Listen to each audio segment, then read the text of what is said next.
Motivasi adalah dorongan yang membuat seseorang berusaha, terarah, dan bertahan untuk mencapai tujuan. Motivasi bisa berasal dari sifat pribadi maupun situasi tertentu. Teori yang digunakan yaitu teori klasik memberi dasar pemahaman. Maslow menjelaskan bahwa motivasi manusia bertingkat mulai dari kebutuhan dasar hingga aktualisasi diri.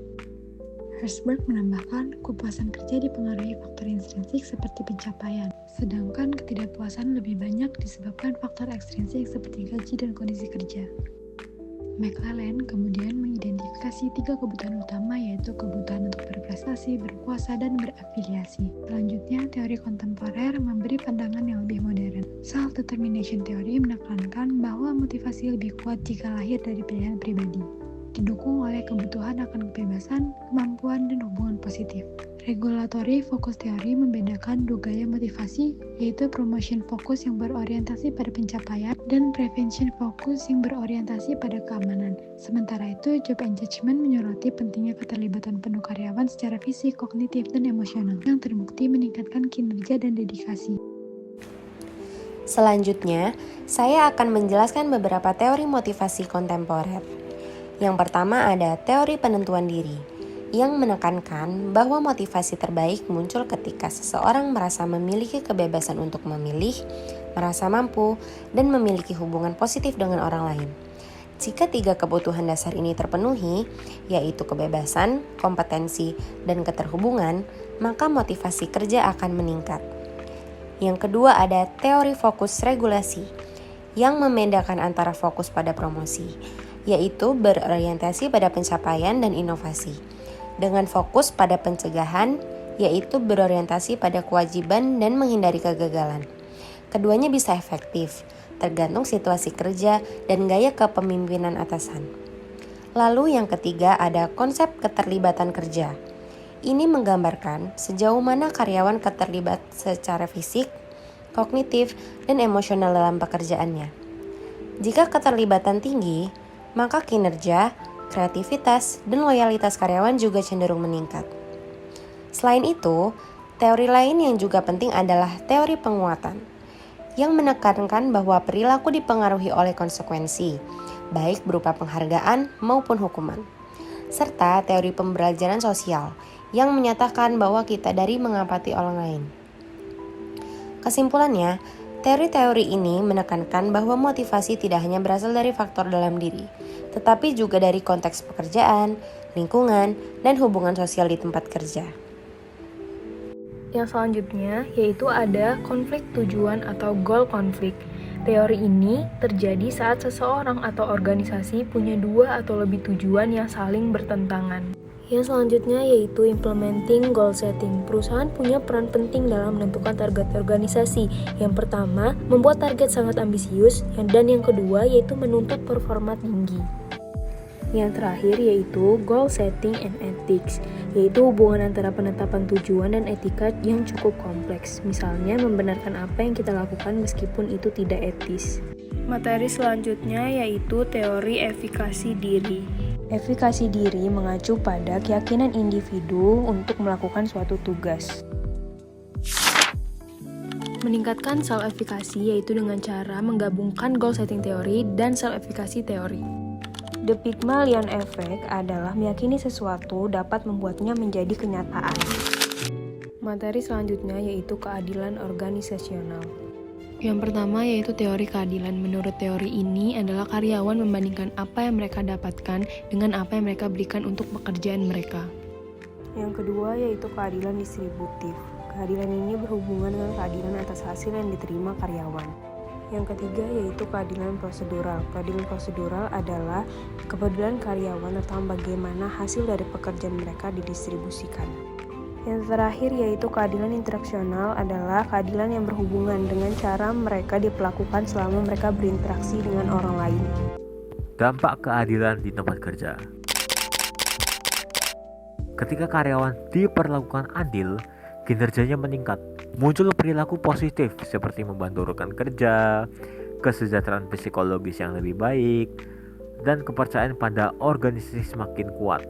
Sebaliknya, ketidakadilan bisa menurunkan komitmen, kerjasama, bahkan sikap positif. Menariknya, bukan hanya karyawan yang bisa merasakan, tapi pihak ketiga atau pengamat juga bisa menilai, dan hal ini akan mempengaruhi reputasi organisasi dalam jangka yang panjang. Lalu bicara soal culture and justice, prinsip keadilan prosedural itu berlaku di semua budaya, tapi cara implementasinya yang berbeda.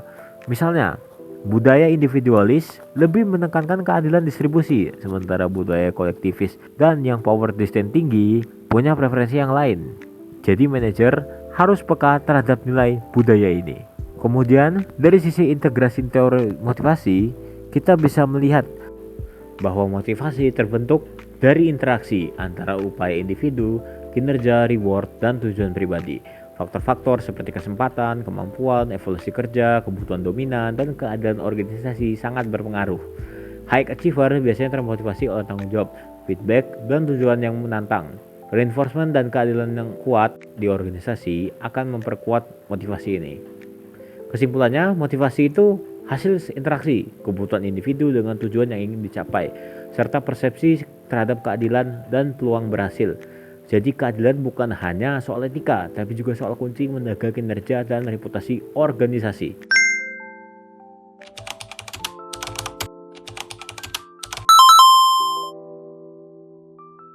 Yang pertama adalah variasi keterampilan, yaitu sejauh mana sebuah pekerjaan membutuhkan aktivitas yang melibatkan keterampilan.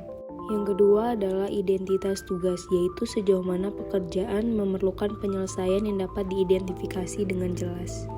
Yang ketiga adalah signifikansi tugas, yaitu sejauh mana pekerjaan dapat memengaruhi kehidupan orang lain. Yang keempat adalah otonomi, yaitu sejauh mana pekerjaan memberikan kebebasan kepada individu dalam menjadwalkan pekerjaan. Yang kelima adalah umpan balik, yaitu sejauh mana pelaksanaan pekerjaan menghasilkan informasi langsung tentang kinerja individu. Yang selanjutnya yaitu elemen dalam JCM, yaitu semakin tinggi makna, tanggung jawab, dan pengetahuan tentang hasil, maka semakin tinggi kinerja dan kepuasan karyawan. Yang selanjutnya yaitu efektivitas JCM. Desain pekerjaan yang baik dapat meningkatkan motivasi, kepuasan, dan kinerja karyawan. Yang terakhir yaitu motivasi skor potensi atau MPS. MPS dapat dihitung dengan cara berikut. Cara redesain pekerjaan yang pertama yaitu rotasi pekerjaan, adalah perpindahan berkala seorang karyawan dari satu tugas ke tugas lainnya. Yang kedua adalah pengayaan pekerjaan, yaitu penambahan tanggung jawab tingkat tinggi pada pekerjaan. Yang ketiga adalah relational job design, yaitu mengalihkan sorotan dari karyawan yang melakukan pekerjaan ke orang-orang yang terkena dampak pekerjaan tersebut. Ada 3 macam, yaitu flex time, job sharing, dan telecommuting. Lalu, saya akan menjelaskan tentang pengaturan kerja alternatif. Salah satunya adalah jam kerja fleksibel atau flex time, yaitu sistem kerja yang memungkinkan karyawan memilih jam masuk dan pulang kerja, asalkan tetap memenuhi jumlah jam kerja yang ditentukan. Lalu yang kedua, ada berbagi pekerjaan atau job sharing. Ini memungkinkan 2 orang berbagi satu posisi penuh waktu. Misalnya, 1 orang bekerja di pagi hari, sementara yang lain di sore hari. Lalu yang ketiga ada bekerja jarak jauh atau telecommuting, yaitu bekerja dari rumah atau tempat lain di luar kantor dengan memanfaatkan teknologi komunikasi. Pengaturan kerja alternatif ini menjadi semakin penting, terutama untuk karyawan yang punya kebutuhan khusus, seperti orang tua tunggal, pasangan yang sama-sama bekerja, atau yang merawat anggota keluarga. Keuntungannya, sistem ini dapat meningkatkan keseimbangan hidup dan pekerjaan, loyalitas, serta kepuasan kerja karyawan. Namun, tantangannya ada pada koordinasi, pengawasan, serta risiko menurun interaksi sosial antar pegawai. Dengan kata lain, pengaturan kerja alternatif bisa menjadi strategi efektif untuk meningkatkan motivasi, asalkan dijalankan dengan perencanaan dan pengawasan yang tepat. Sentralisasi dan desentralisasi. Sentralisasi berarti keputusan dibuat oleh manajer puncak, sementara manajer bawah hanya mengeksekusi. Kelebihannya, kesalahan keputusan bisa dicegah, namun kekurangannya pengetahuan karyawan tidak dimanfaatkan maksimal. Desentralisasi memberi wewenang pada manajer atau tim terdekat dengan masalah. Keuntungannya, respon lebih cepat, peluang tidak hilang, dan inovasi meningkat. Namun, kekurangannya jika berlebihan bisa menimbulkan risiko yang tinggi dan koordinasi yang sulit. Formalisasi. Formalisasi menunjukkan seberapa standar pekerjaan di organisasi.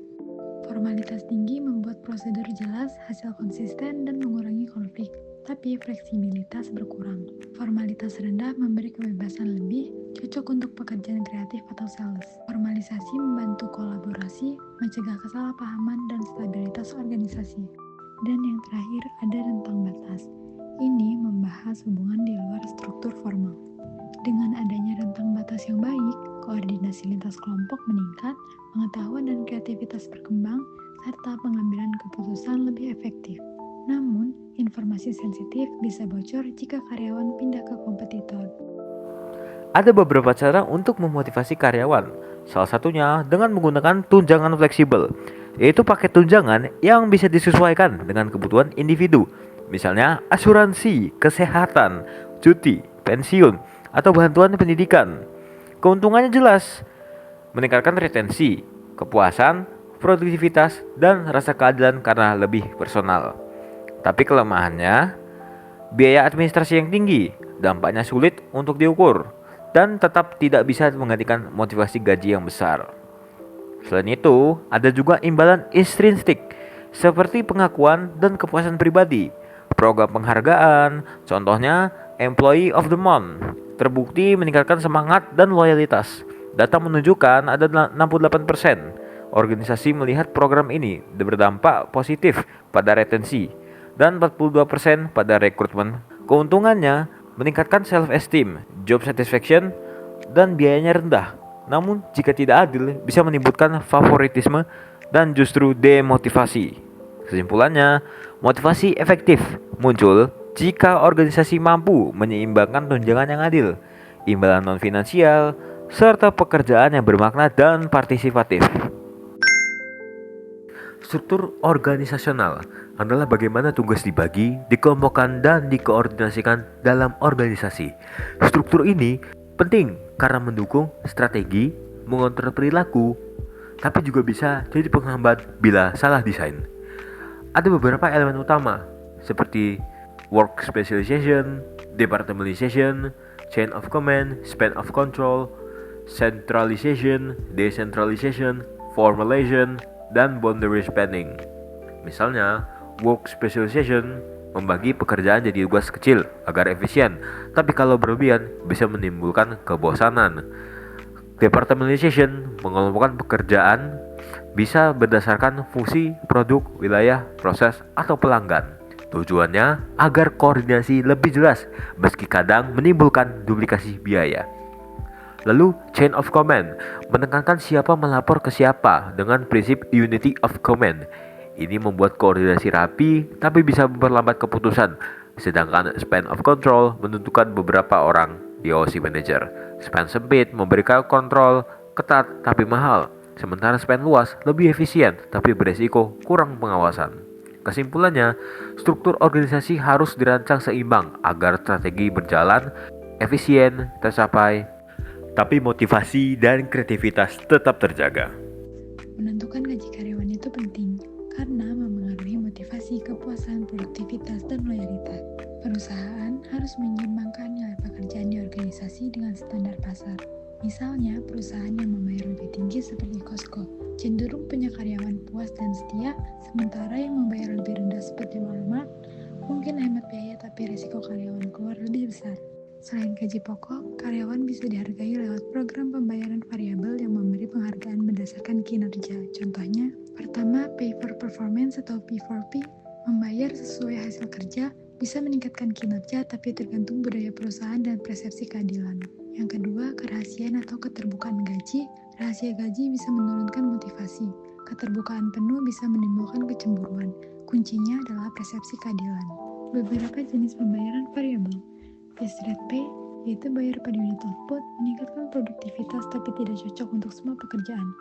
Kedua, merit based pay, berdasarkan penilaian kinerja, efektif jika adil tapi bisa bias. Ketiga, bonus, bisa memotivasi tapi jika terlalu sering dianggap penghasilan tetap, karyawan bisa kecewa. Keempat, profit sharing, bagi keuntungan perusahaan ke karyawan, meningkatkan rasa memiliki. Kelima, ESOP, yaitu memberi saham kepada karyawan, meningkatkan kepuasan dan rasa memiliki. Lalu, saya akan menjelaskan tentang formalisasi dan pembentangan batas atau boundary spanning. Formalisasi adalah sejauh mana pekerjaan dalam organisasi distandarkan melalui aturan, prosedur, dan deskripsi kerja yang jelas. Jika formalisasi tinggi, karyawan memiliki sedikit kebebasan, tetapi hasil kerja jadi lebih konsisten.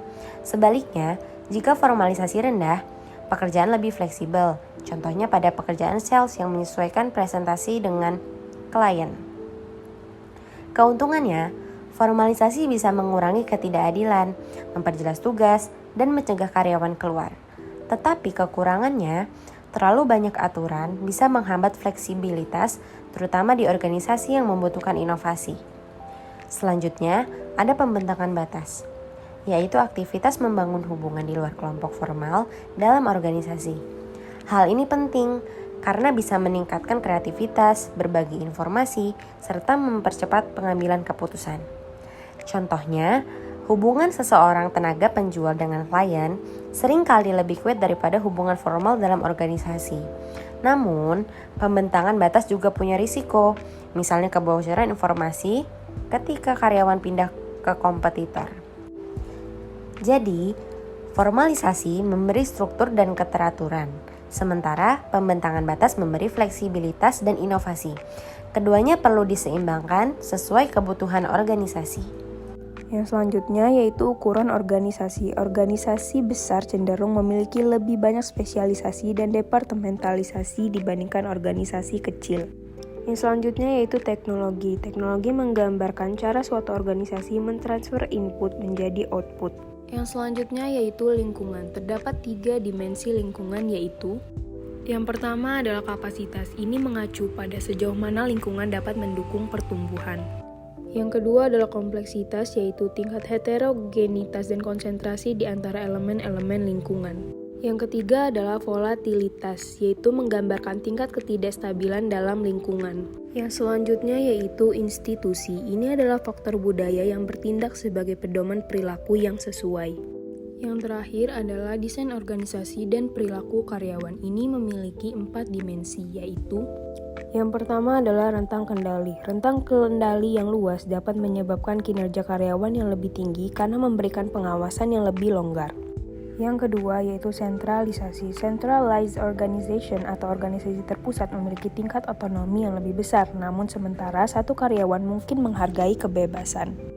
Yang ketiga yaitu prediktabilitas versus otonomi. Karyawan yang menyukai prediktabilitas cenderung mengambil pekerjaan di struktur mekanistik, sedangkan yang menyukai otonomi cenderung berakhir di struktur organik. Yang keempat yaitu budaya nasional. Penelitian menunjukkan bahwa perbedaan budaya nasional memengaruhi preferensi terhadap struktur.